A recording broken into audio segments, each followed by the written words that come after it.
Welcome, everyone, to chess.com. As you see, Auri and I are trying to learn how to play this game better. Our friend Bob challenged us, and there's no way I'm saying no to free brunch. You mean there's no way you're passing up all the free mimosas and frozen candy mojitos you can drink on someone else's dime? You're saying you'd let the opportunity elapse? Oh no, just calling it as I see it, Zume. In any case, what exactly are you doing to prepare? It's simple, really. I know Bob has more experience than us when it comes to board games in general. As such, I'm playing against the hardest bot this app can generate and seeing how far I get. Ah, I see. Let it never be said that we put our students or chosen ones through anything we ourselves wouldn't go through.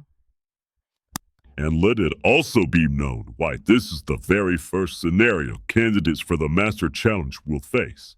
Hopefully, this is one of the first lessons that Daisy gets taught in her dream training as she awakens her powers.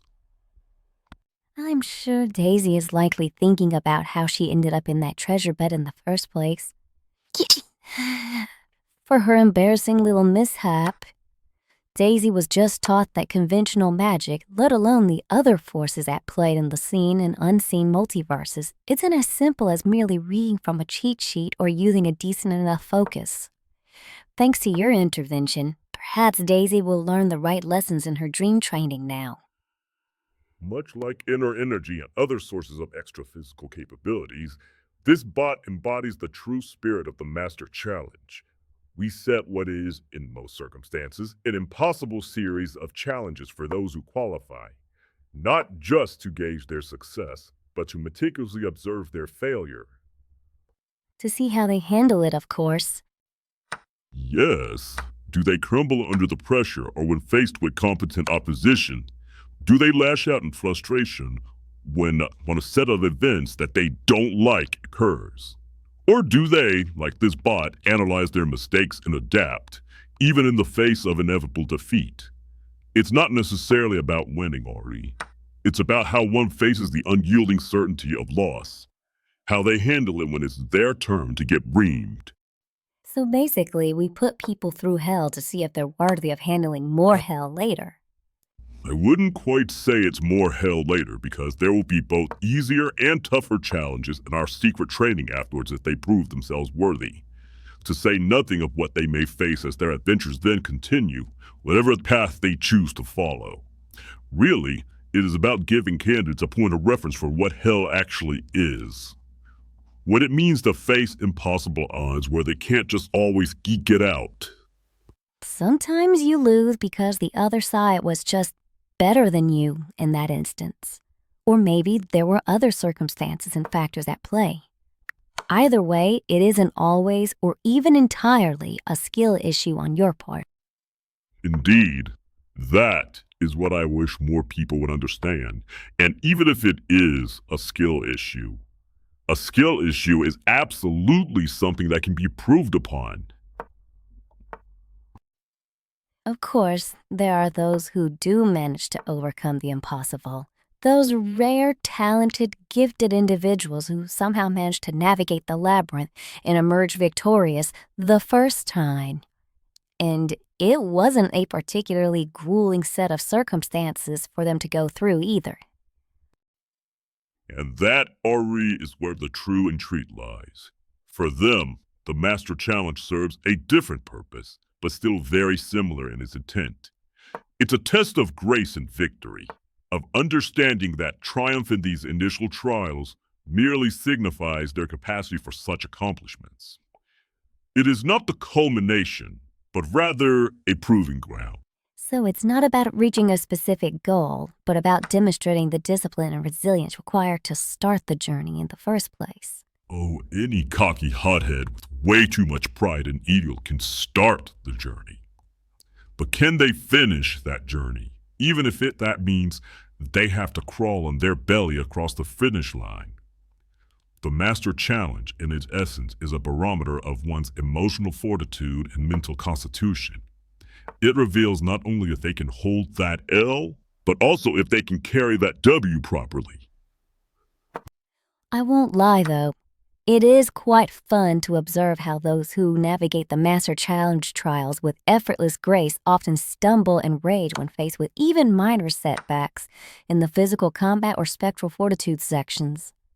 Oh, the mental gymnastics they perform to justify their sudden struggles are truly a sight to behold. It's fascinating, really. It's as if their brains short circuit the moment a problem proves to be a little more stubborn than expected. All that intellect, all that experience, all that skill. But then when it comes to the realities of physical or spiritual resilience, their composure evaporates.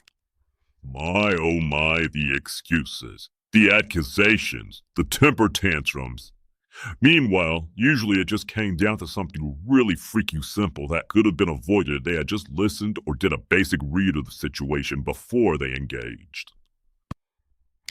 The illusion of self-mastery and the fallacy of believing this gives you control over your world. It always shatters the moment their carefully constructed problem-solving frameworks are insufficient. Man, that'll teach you humility, be it through a sermon or through broken bones. I shouldn't laugh, but I do. They suffer one setback or one inconvenience, then act like the whole world has just ended for them. It's hard not to laugh at that. Oh, Zume, it's absolutely okay to laugh. Their frustration and anger is merely a testament to the comprehensive nature of our trials. True mastery, after all, encompasses more than just intellect, physicality, or the feats those bring forth, after all. You'll probably notice by now that I'm consistently on the back foot at losing to this bot. I wonder how many people will only see the defeats, Auri. How many people would fail to grasp the deeper purpose of this in the first place? Well, fear the man who has learned from just 10 defeats, 10 times more, than the man who has gained 1,000 victories. A rather profound statement, Auri. Why don't you do me a favor and elaborate? Oh, absolutely. It means that he who has truly internalized the lessons of failure possesses a far more robust and adaptable understanding of reality than someone who has only ever known success. 1,000 victories, the particularly easy ones, can breed complacency, arrogance, and a very rigid adherence to methods that truly haven't been tested. Such a person might crumble at the first genuine setback because they lack the mental callousing built from overcoming adversity. And that right there is what separates the experienced kids from the true adults. Exactly. He who has learned from 10 defeats, truly learned, dissected each error, adapted their strategies accordingly, and understood the underlying mechanics of why they failed. That person has developed an incredible resilience. They built a mental database of what doesn't work, and by extension, they have a profound understanding of what does work. Each defeat is not merely a loss, but a meticulously documented case study and opportunity to learn. They've cultivated humility, strategic flexibility, and an almost intuitive grasp of potential pitfalls.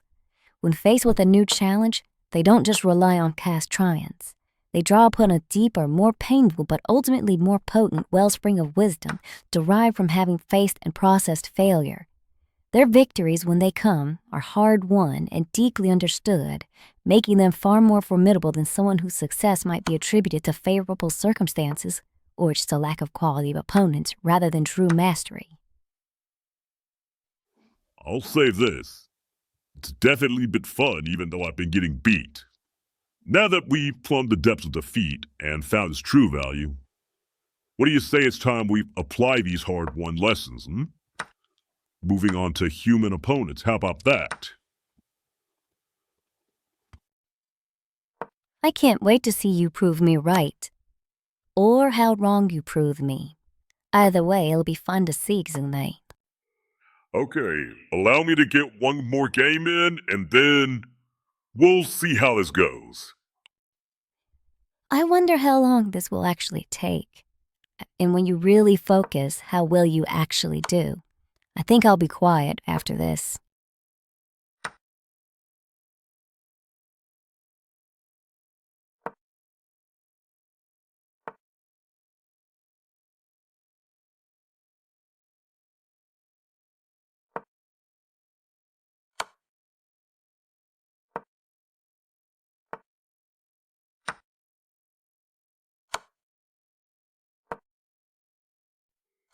that long.